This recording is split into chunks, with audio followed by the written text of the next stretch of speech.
Ladies and gentlemen, welcome to another edition, a bonus edition of Stay Busy with Armon Sadler. I'm your host, Armon Sadler, vegan chorizo poppy, founder of BNB. We are here for yet another bonus edition. And yes, I'm talking to another wrestler. This was a very, very special interview for me. This guy has been my favorite wrestler for quite some time. He has had an incredible last few years, winning the WWE Championship twice, the Intercontinental Championship once, winning the Royal Rumble, defeating Brock Lesnar, defeating Randy Orton, defeating Goldberg.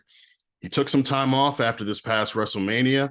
He came back at Money in the Bank to a rousing applause, and now he is preparing to take on Gunther, the longest reigning Intercontinental Champion of the modern era, who is on the brink of breaking all-time records. This is none other than Drew McIntyre. Drew and I talk about the time he took off, all of the internet narratives surrounding his time off, contract issues, and wanting to leave the company and all this other stuff. We talk about going up against Gunther and his feelings on that. We talk about the chops and how the fact that Drew's chops end up being a little louder than Gunther's. We talk about some of his favorite matches throughout his career. And of course, we talk about what Drew McIntyre is listening to. Awesome conversation. I was genuinely in awe speaking to this guy. And I hope that you all enjoy it too. So we're going to take a quick break. And then when we get back, you will see me speaking with the Scottish Warrior, sometimes called the Scottish Psychopath, the swordsman himself, the powerhouse with a lot of speed, Drew McIntyre. Hope y'all enjoy. Drew McIntyre, how are you? Marvelous, marvelous. I'm hanging out at the house where I got to spend a lot of time post WrestleMania since I was off for 3 months. But I'm also excited because I'm back at work and I got a big match coming up with Gunther at Summerslam. Yeah, I wanted to get into that. You, over the last few years, have not taken much time off. You know, we know that you've been working through injuries and through sickness. So how did that feel mentally to be sitting at home, not working? There were reports of contract issues, which were clearly false. So how did it feel to be off for so much time?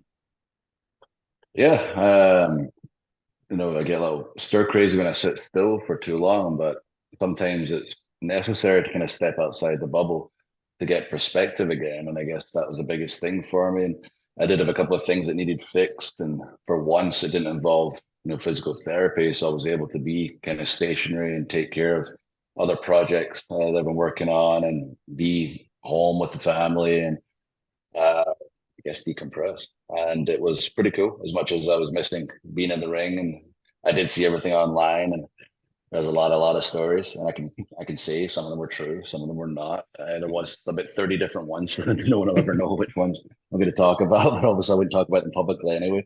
But I can say I'm excited to be back in front of our fans, and yeah, I've again a renowned appreciation for what refound appreciation for what I do, just because of that time off. Absolutely. And now that you've kind of experienced that, you talk about spending time with your family and just kind of getting that time to regroup. Did you ever envision yourself maybe taking on a reduced schedule, or you're going to continue with the workhorse mentality? Not if possible. The only way I would do that is if it was physically necessary. Like right now, even though I might not be on every Raw or every live event, I assure you I'm busier than I've ever been with other stuff that's going on. Like as soon as I came back, I've been hitting the ground running, getting all over the place, and I know like in entertainment and this industry, that you got to strike when the iron's hot, when opportunities are there. And there's going to be peaks, there's going to be valleys, and it's how you deal with the valleys is what defines you. Even in the past year, McIntyre's been at the highest of high, perhaps Clash of the Castle, but I knew we had to come down. I know there was going to be a low period. It's how you deal with that, but knowing you'll come back up if you just work hard and give it your all and keep that belief. And that led to a triple threat in Mania and the time off. It was necessary, but also as a side effect, kind of led to hopefully the fans missing McIntyre, all the stories that came out. So the response to everybody had to some of these stories, and it was a kind of good feeling. Reminded me just the kind of connection I've built with a lot of the fans out there who were standing up for me and wondering what was going on with my future, and that was pretty cool to see and to return and hear the responses that I've had since I returned and going right into this big IC title match is very exciting for me. And I know going forward, there's going to be a lot of fun, interesting, and different situations for McIntyre to dive into. Absolutely. That pop at Money in the Bank was massive. You came in, you claymored Gunther. Obviously, you two have mixed it up before. Well, what's your mindset going into a singles match with Gunther? He's been dominant over the last year. He's put down some of the biggest opponents, some of the smallest opponents, and you kind of function in that hybrid where you're a powerhouse, but you're also super quick and athletic. So how are you feeling going into this matchup? Feel good. I wish we had more time to build it a little bit. The good thing is, I know people are just excited about the idea of Gunther versus Drew McIntyre. So that's helpful that people want to see the match to begin with. You don't have to build to make them want to see it. He needs an opponent that's a genuine threat. I need an opponent that, is interesting and different that people want to see. I feel like there was a minute where McIntyre was just kind of floating, which I never want to be doing. I always want to be moving up. And there's a period where I felt like I flatlined, and that was a little frustrating, but it led into the, Sheamus thing and then the Sheamus Gunther McIntyre thing. But yeah, I just wish we had a little more time to tell the story, but thankfully we've maximized the little time we've had with each other. And he is such a force right now. Doesn't need much storytelling to tell Kong versus Godzilla, but I'll be able to come back and, have the moment where I inevitably put him through the table after he was so dominant just right before that and stand over him and let him know, hey, you might have been, dominant with everyone else, but you've got a little bit big for your britches, sunshine. And, Andrew McIntyre, the same guy that's beat Brock Lesnar and Randy Orton and Goldberg in a list of opponents a mile long. You're about to get a wake-up call and you might not get to break Honky Tonk Man's record because old Drew McIntyre is looking for his moment with a title in front of fans. Mm-hmm. And for you in this IC title match, obviously over the last couple of years, you won the WWE Championship twice. You were contending for the undisputed WWE Universal Championship against Roman Reigns. And I remember several years ago when John Cena and Roman Reigns were going at it in a promo battle, Cena said Reigns looked at the US title as a demotion. Mentally for you, knowing that you're contending for the IC title after being in world title contention, how does that feel? Does it feel like a step down for you? You obviously held the IC title before as well, but does it feel like a demotion, or is this something that you're kind of just like, no, like this is what I want right now? No, absolutely not. And it wouldn't matter what title it was. I would not feel like a demotion to me because my goal would be to elevate it when I got my hands on it. But thankfully, I don't have to do that because Gunther's done that already over this past 400 plus days. He's been on an incredible run. He's made the title mean more than it has for years. And the world title is still in its infant stages, and Seth's doing the same thing. He's trying to bring prestige to a brand new title. So it could be argued the IC title means just as much, if not more, right now because of what Gunther has done with it. And you give him an opponent of a Drew McIntyre level together. It's our job to make the IC title match feel even bigger than the world title match. And thankfully, Seth and Finn being so competitive, they want the world title match to mean more. They want it to be the best match. And overall, it means more for Raw as a whole. Obviously, SmackDown, everything goes through the bloodline, is about the bloodline. And Roman's title reign now on Raw, we got a lot going on. And Judgment Day, I've really got a lot of steam going right now. And it's a 3 hour show, so you need a lot of characters with a lot of steam to keep Raw interesting for 3 hours. And it feels like that's the case right now. And I was listening the other night, as I say, I just got drafted to Raw and I haven't been at as many TVs as I would like to have since I returned, but I could hear, wow, the crowd are really invested still. And we're in the second hour and we're going to the third hour, they're still making noise. And by the time I went out to talk into my entrance, by that time, they usually, a bit of a lull, they're a bit tired. It's not the kind of response you get if you come out second or third on the show. And I was like, wow, the energy's still going in here. This was cool. It's just a testament to how the show's flowing now and the characters that are getting over with the fans. Yeah, absolutely. It's a super hot period. We see it in the ratings. We see it in the social media fanfare. WWE is hot right now. So adding you back into the mix just makes it even better. Now, in particular, you and Gunther, something that people talk about a lot. I remember Survivor Series 2019, the 5-on-5-on-5 match, or this past Royal Rumble or WrestleMania. You keep up with Gunther pretty well with the chops. Some people argue that your chops are louder than his, and we've seen that play out. And Gunther's chops are known as a signature, move within his moveset. So, like, what goes into those chops that you're laying into Gunther? Like, how do you make them so vicious? It's not really a trick. Like in wrestling, if something looks painful, it's probably painful. It's just who happens to hit harder, I guess is the case with the chop. There's a little techniques you can use, but realistically, it's just who hits the hardest. Mhm. And he's got those big shovel hands, but so do I.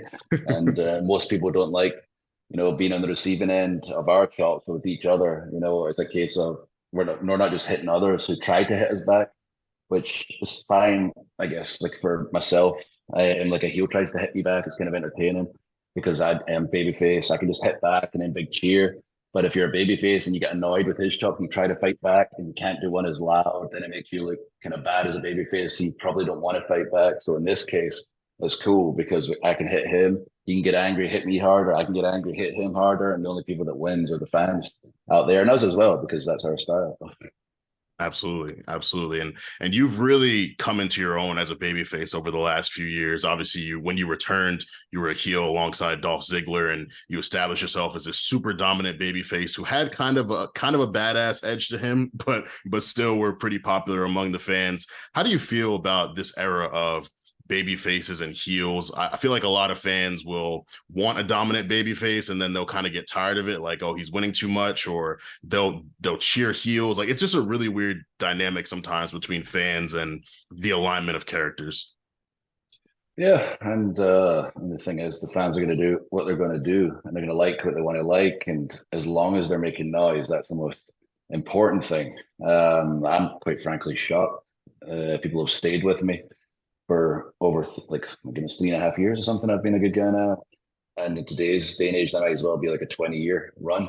People's attention spans are pretty short. I've seen other characters turn good and bad and good and bad by the time I've still been a good guy. And obviously, we didn't have fans for a long period. And I was curious what they're going to react like when they came back after seeing just so much Drew content during the pandemic period. But they've stayed with me, and we've had our periods where we go up and get louder, periods where it comes down slightly. But they've stuck behind me, and it's pretty incredible. And some of our other characters might go out thinking they're going to get cheered and they get booed, and they're like, I can't believe they're booing me. I was like, they're making noise. That's all that matters. If they're like the reverse, you're a bad guy and you're getting cheered, which I think is, you probably should be upset about that. But I guess if they're making noise, is a good thing. If you're supposed to be bad, maybe don't say cool things or do cool things or try to be disliked. You get certain characters who are bad, like a Gunther is a different kind of bad guy. He's dominant. I'm going to beat you and beat you to a lot of people, including me. I can like that guy. He's a badass.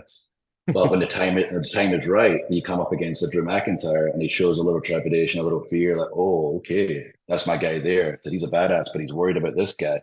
Or when he goes for what he'd usually do, runs through Riddle the other night, beats me up, goes to put me through the table like he's done to everyone else, and McIntyre counters it and puts him through the table. He has to go back and go, oh no, this guy's different. Maybe I do like have a legitimate threat now, and I've been so cocky. Now he is the heel, but we also know he's that badass. We also know McIntyre's that badass, and you beat Kong versus Godzilla. Absolutely, absolutely, and it's gonna be a crazy matchup. I can't wait. Honestly, I feel like that match could steal the show. And obviously, there are some huge matches. We got the tribal combat. We got Seth versus Finn, as you said. Becky Trish. There's a SummerSlam is shaping up to be a pretty good card. But anytime Gunther and Drew are on the card, it's automatically like this match might steal the show. Heck yeah, and that's our goal, and it's every other match you just mentioned's goal as well. Mm-hmm. So obviously you are contending for the Intercontinental title, but we know you had world title aspirations last year. There's a lot of people who feel like you are one of Roman Reigns' best opponents throughout his long reign.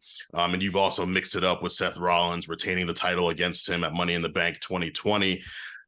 Looking ahead, assuming you're going to have world title aspirations again, are you more interested in getting another opportunity at Roman Reigns, or are you interested in contending with Seth Rollins and redefining this new legacy of the World Heavyweight title that's come back?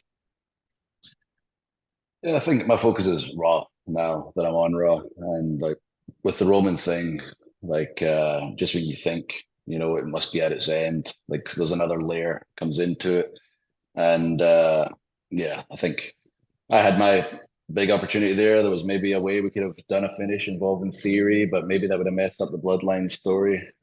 So things happen the way they happen, and I think McIntyre's period with Roman is done for now, certainly, unless something comes up storyline wise. It makes complete sense. I just can't see it right now. Like my focus is on the Intercontinental Championship, And if I do get my hands on that, how do I take it to the next level after Gunther's done such an incredible job? Or if I end up in the world title scene, exact same thing. It's a new title. Everybody involved in that Intercontinental title and world title scene is such a workhorse, does want to elevate the title to the next level. So I'm excited, whatever comes my way, because I'm surrounded by people with the exact same mindset on Raw, where we just want to elevate everything and everyone around us. Absolutely, yeah. There's a lot of great people here. You, as someone who has elevated your character work over the last couple of years, and with the draft that just happened, Grayson Waller coming up, Cameron Grimes coming up, Pretty Deadly coming up. Who are some of the characters that you're looking at who've hit the ground running, just coming to the main roster? Like, who are some people that are impressing you? Uh, I think who's you mentioned a few there. They're doing a great job thus far. Also, the Pretty Deadly are so different. That's what I like about them. And they're not afraid to get heat, and they're not small guys. I met them the other day, and I guess that one of them told me that he attacked me on a show in the Independence, and I dropped him, which I'd love to say I remembered, but he was talking about it as a pretty cool moment, which made me feel old.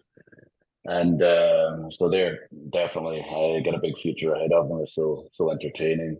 But for the people over the past couple of years that have came in or been brought back, the top of the list is Gunther on the Imperium, I think. But I don't think I know. They've just fit in seamlessly. You can put them anywhere, and Giovanni and Ludwig as well. So talented in their own right. It's fun to give Ludwig a shining moment on Monday, on the microphone, and then a match where he was competitive with McIntyre, and a match where it could have just ran right through him. And a lot of people might have argued it should have been the case, building a match with Gunther to show the true Kong, but I think and know there's a way to do it where you can help everybody in the situation. I think we're able to elevate him while helping McIntyre get to where he needs to get to and get the story where it needs to get to with Gunther. Absolutely. You, as someone who's been in the business for a long time, had your first run, left, went elsewhere, was successful, came back, been super successful. You know the in and outs, you know the highs and lows. And mentorship is a really big thing that a lot of wrestlers talk about. Have any younger wrestlers come to you and asked you for advice, whether it's in-ring work, promo work, or even outside of that, just balancing your very busy schedule and life in the ring? Yeah, they have. And I'm always here. And sometimes when I was out, I get a text here and there just asking questions, but I am very much available to everybody. I don't impose myself on anybody unless they're doing something that directly affects the quality of the show. Then I will stick my nose in there, but I try not to impose on anyone's business unless you're hurting the quality of the show by doing something that's going to hurt the show, which nobody really does. And if they're doing it generally, it's unintentional. I'll just throw a suggestion their way and hopefully they'll take it, because the next time they do it, if it hurts the show, it won't be a suggestion. For sure. Well, what are some of your favorite matches that you've been in over the last few years? I've got my own list, but I would like to know from you personally, so some of your favorite matches you've had. And off the top of my head, I'm definitely going to forget some. Also, the triple threat from Mania, Gunther and Sheamus. There's been a couple of singles with Sheamus, and there's nobody there. The no holds barred match. I like that one a lot. When I had the war paint on, the Donnybrook match was fun as well with Sheamus. Obviously, the Roman match at Clash of the Castle. The Seth match you mentioned, that was one of the first ones with no fans there. And just if anyone knew the way it came down and how much just was made up out there in front of nobody. So when you listen to a crowd, we're listening to an internal crowd, they'd be shocked if I consider the quality of the match. They just went out there and just did it. Yeah. When most 90% of it just out there. And that's a few that just pop into mind right away. At this stage of your career, what do you have left that you would like to accomplish? Are there any things you haven't done in the WWE that you would like to say, all right, like when I look back, I'm happy that I was able to do that in addition to everything else I accomplished? I think just staying on the path I'm on right now. I just want to make sure I get in interesting, compelling stories. It's cool, like coming out and getting the cheer. People were happy to see Drew.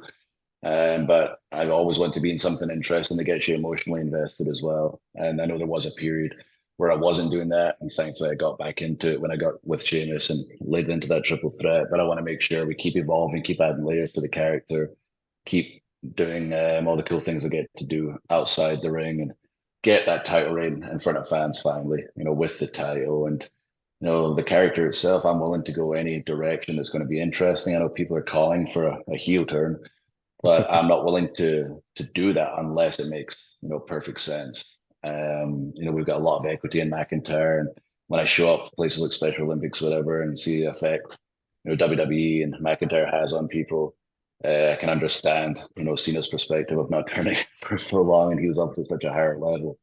Right. And did so much outside the ring that I can understand, what he was coming from. But for the right time, the right moment, and if it was entertaining for the fans, I would be about that. One of my favorite runs outside the company was as a heel, and when that dark side comes out, it's pretty dark. Yeah. I'm glad you brought up the heel turn too, because I've been a part of those conversations. I've seen those conversations, and I do find it interesting that fans always think like a heel turn is just going to fix everything. Like that's what someone needs to do to redefine their character. Then look at the bigger picture, and then who do they work with, and what is the story, and what's their motivation? There's a lot more to it than just be a bad guy. What a great idea! Then what for the next 51 weeks? Right. Yeah. It's fascinating. This is why everyone is in bookers. So yes, exactly. Thank God, because they change their mind every week. Right. And so clearly you mentioned you're aware of what's said on the internet. Like how often do you, because I know there are certain celebrities who like search their name and see what people say about them. Like how do you handle the online critiques, the online discourse? Do you spend a lot of time reading it? Do you try to ignore it? Do you end up laughing at most of it? No, I mean, I would go crazy. Anyone would go crazy if they went through all of it, I imagine. But no, I see what's on mine. Like seems like a lot more since Twitter changed. I see a lot more things that I didn't used to see. But yeah, nothing like affects me, washes off my back. I can't. After 22 years of wrestling, like I'm pretty hard shell on the outside, and like you say, I laugh at the ones that make me chuckle. And I got a buddy who always sends me the pertinent headlines or whatever. Here's what people are saying today, especially when I was out. He sent me everything so I could see what people were saying, and I wouldn't know how to use a Reddit. But he's like, hey, there's this topic on Reddit or whatever. I can even look it up and find a Reddit thing if my life depended on it. But he'll send me a link I can click. So that's how I keep up to date with the main stuff that people are talking. If they're talking about me, he's sending me it over so I can see what's going on. There's some very funny narratives online. It's always entertaining to read. Oh, yeah, the time off, it was pretty incredible, and some of it I was like, wow, to know that is actually right, and wow, that one's nowhere near right. So it's pretty interesting. Lastly, we got to hear Drew McIntyre's vocals at Clash of the Castle after the match with Roman Reigns. So I got to ask about Drew McIntyre's music taste. What music are you listening to when you're driving in the car, before matches, traveling? Like what's on Drew McIntyre's playlist? Not American Pie ever again. I didn't like that to begin with, and yeah. Well, I tried it, didn't like it afterwards. And I don't know, like American Pie in the UK. I was like, I don't think people know this song, and they didn't know this song, and it wasn't the right time. And I had a couple of choices. I didn't realize we were still in the air, to be honest. Right. I can either keep going with this, or I can just try something different. And I was like, screw it, I'm trying something different. There's too many people. They're very angry. They're confused right now. Let's get an Oasis sing along going. And I did not realize it was on the air, and set everyone up for Don't Look Back in Anger. And that was kind of a cool moment. I much preferred that to singing American Pie, that I set everyone up and sang Don't Look Back in Anger with 50,000 plus people. And I was like, all right, if I could take this clip and not put it at the end of the biggest loss of my life, and put it separate, I'm leading everyone in a sing song of Oasis. That's a cool moment. It was just completely separate from what happened over here. But yeah, my playlist is such a variety. I've got things you'd expect, like rock music, especially 80s, 90s rock music. I got no, my goodness, country. I'm living in Nashville now. I suddenly get into outlaw country with Waylon Jennings and Hank Williams and all that. I get R&B, hip hop. Like my brother and I listened to like Drew 2001 and Eminem to pieces more kids. We shared the room, and our mum would just constantly put her head in the room and go, what are they saying? Like, please listening to what is wrong with you. And actually, I'm like Snoop as well. I'm actually a member of Death Row Records now, so perhaps I'm gonna I've got my chain. There we go. Gonna work in my next record since I wasn't was in a band, as you know, once upon a time with 3MB. And I'm from Europe, so dance music's on there as well. There's just a bunch of everything. I'm into basically every genre of music, and even the K-pop stuff looks so catchy. Let's get some of It that is. on Yeah. my playlist as well. Absolutely. I love that, man. I love that. Well, you have to send me a playlist so I can hear what all the diversity of Drew McIntyre's ear. Blow your mind. Like, what on earth is going on here? Like, you go from this to this. Well, Drew, I want to thank you so much for giving me your time. I want to wish you the best of luck in your match with Gunther. I can't wait to see it. I'll actually be at SummerSlam live in person, so I can't wait to hear those chops ringing out in a stadium. And I hope I don't hurt my hand before that. But it would be a nightmare if I got a hand injury before that match. I was like, oh man, that's 90% of the match right there. God forbid. But congratulations on all your success over the last few years. We're all so happy to have you back. And I personally love using you and hitting people with the Claymore kicks in 2K23. So I'm gonna keep doing that. And I hope you have a great rest of your day.